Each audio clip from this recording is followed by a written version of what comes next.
السلام عليكم. اليوم ان شاء الله غادي نوريكم كيفاش الا كانوا عندكم برودويات بزاف كيفاش تزيدوا لهم الوصف ديالهم.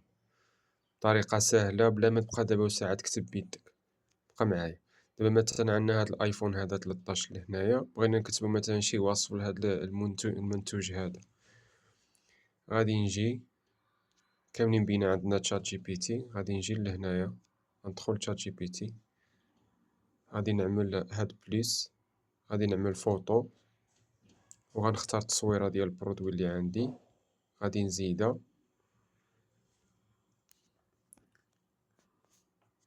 غادي نستنى تشارجا هاد التصويره اللي عندي. من بعد ما تشارجات غادي نبرك على هاد السهم هذا،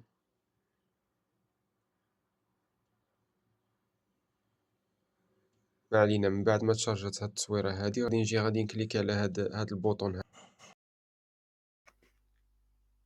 اعطيني واحد الوصف دقيق لهاد المنتوج في 10 الأسطر.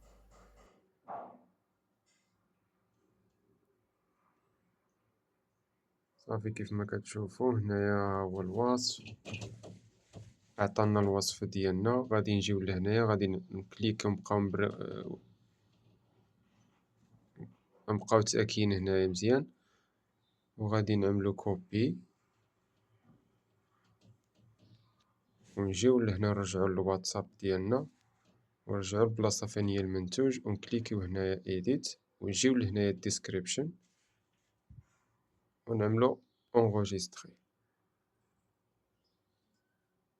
نستناو برودكت يتسجل. وكيف ما كتشوفوا هنايا حنا وصلنا على الوصف بلا ما نبقاو نكتبو حنا بيدنا، خصوصا الا كان عندنا منتوجات بزاف او هاتف ذكي من شركة ابل الى اخره.